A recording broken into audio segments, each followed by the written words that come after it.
गं गणपते नमः। आप सभी का आपके अपने चैनल पर बहुत बहुत स्वागत है। आप सभी पर ईश्वर की कृपा सदा बनी रहे। आज हम इस वीडियो में आपको बताएंगे कि साल 2025 में चैत्र नवरात्रि कब से प्रारंभ हो रहे हैं, कलश स्थापना का शुभ मुहूर्त, नवरात्रि पर बन रहे शुभ योग और चैत्र नवरात्रों के महत्व के बारे में। साथ ही शास्त्रों के अनुसार चैत्र नवरात्रि के दौरान माँ दुर्गा की पूजा में ध्यान रखी जाने वाली कुछ विशेष बातों के बारे में भी जानेंगे। पंचांग के अनुसार चैत्र नवरात्रि चैत्र महीने के शुक्ल पक्ष की प्रतिपदा तिथि से प्रारंभ होते हैं। इस दिन घट स्थापना के बाद अगले 9 दिनों तक माता की विशेष पूजा अर्चना होती है। मान्यता है कि चैत्र शुक्ल प्रतिपदा से लेकर नवमी तिथि तक माता दुर्गा भक्तों के बीच में धरती पर वास करती हैं और उनकी मनोकामनाएं पूर्ण करती हैं। आइए जानते हैं साल 2025 में चैत्र नवरात्रे कब से प्रारंभ हो रहे हैं। साल 2025 में चैत्र नवरात्रि का पर्व 30 मार्च से प्रारंभ होकर 6 अप्रैल तक रहेगा। प्रतिपदा तिथि प्रारंभ होगी 29 मार्च सायंकाल 4:27 से। प्रतिपदा तिथि समाप्त होगी 30 मार्च दोपहर 12:49 पर। कलश स्थापना का शुभ मुहूर्त है 30 मार्च को प्रातःकाल 6:13 से प्रातःकाल 10:22 तक। कलश स्थापना का अभिजीत मुहूर्त है 30 मार्च को दोपहर 12:01 से दोपहर 12:50 तक। साल 2025 में चैत्र नवरात्रि में कई शुभ योग बन रहे हैं। चैत्र नवरात्रि के पहले दिन का शुभारंभ सर्वार्थ सिद्धि योग से होगा। चैत्र नवरात्रि के दौरान माता दुर्गा हाथी पर सवार होकर आएंगी और माँ की विदाई भी हाथी पर ही होगी। नवरात्रि का पर्व रेवती नक्षत्र और इंद्र योग में शुरू हो रहा है। इसके अलावा इस बार नवरात्रि का पर्व 9 दिनों का नहीं बल्कि 8 ही दिनों का होगा। ज्योतिष शास्त्र में चैत्र नवरात्रि का विशेष महत्व है क्योंकि चैत्र नवरात्र से सूर्य का राशि परिवर्तन होता है।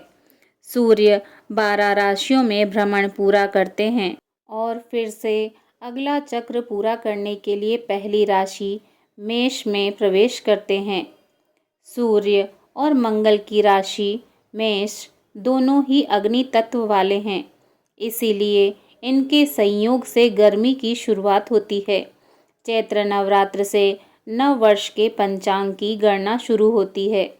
चैत्र नवरात्र का धार्मिक दृष्टि से भी बहुत महत्व है क्योंकि चैत्र नवरात्र के पहले दिन आदिशक्ति प्रकट हुई थी और देवी के कहने पर ब्रह्मा जी ने सृष्टि निर्माण का कार्य शुरू किया था। इसीलिए चैत्र शुक्ल प्रतिपदा से हिंदू नव वर्ष शुरू होता है। नवरात्रि में माता दुर्गा के 9 स्वरूपों की पूजा की जाती है। ज्योतिष के अनुसार इस साल चैत्र नवरात्रि पर विशेष ग्रहों की युति और कई शुभ योग बनने से नवरात्रि बहुत अधिक फलदायी होगी। धार्मिक मान्यता अनुसार किसी भी व्रत या पूजा पाठ का पूर्ण फल पाने के लिए कुछ विशेष नियम या सावधानी बरतनी चाहिए।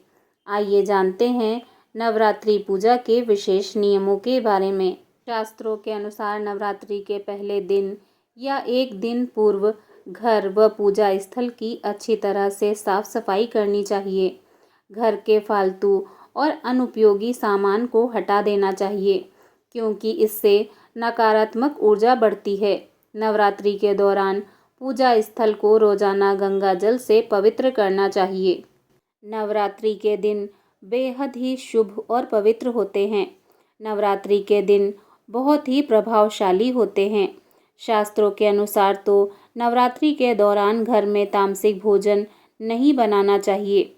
विशेषकर जो लोग नवरात्रि का व्रत रखते हैं उन्हें 9 दिनों तक घर में सात्विक भोजन बनाकर माँ को भोग लगाने के पश्चात भोजन ग्रहण करना चाहिए। नवरात्रि में 9 दिनों तक बहुत से लोग न सिर्फ व्रत रखते हैं बल्कि अपने घर में कलश स्थापना करते हैं, अखंड ज्योत जलाते हैं। जो लोग व्रत रखकर घर में अखंड ज्योत जलाते हैं, अखंड ज्योत की देखरेख के लिए किसी न किसी को घर में ज़रूर रहना चाहिए। घर को अकेला नहीं छोड़ना चाहिए। धार्मिक मान्यताओं के अनुसार नवरात्रि के 9 दिनों में बाल, नाखून या दाढ़ी मूछ बनाना वर्जित माना गया है। शास्त्रों के अनुसार नवरात्रि के पावन पर्व पर ब्रह्मचर्य का पालन करना चाहिए। खास तौर से जो व्रत रखते हैं उन्हें तो इस नियम का पालन विशेषकर करना चाहिए।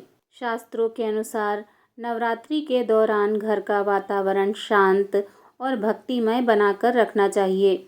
इस दौरान घर में अशांति न होने दें। नवरात्रि के इस पावन अवसर पर पूजा पाठ व भजन कीर्तन करना चाहिए। शास्त्रों के अनुसार नवरात्रि के पर्व के दौरान राग, द्वेष, कलह, लड़ाई झगड़ों से दूर रहें और किसी भी कन्या का दिल न दुखाएं, क्योंकि कन्याओं को माँ दुर्गा का रूप माना गया है। कहा जाता है कि नवरात्रि के दौरान माता अपने भक्तों के बीच उपस्थित रहती हैं। ऐसे में यदि नवरात्रि में आपके द्वार पर कोई भिक्षुक या ज़रूरतमंद व्यक्ति आए तो उसे खाली हाथ न जाने दें, बल्कि अपने सामर्थ्य अनुसार उसे भोजन या दान देना चाहिए।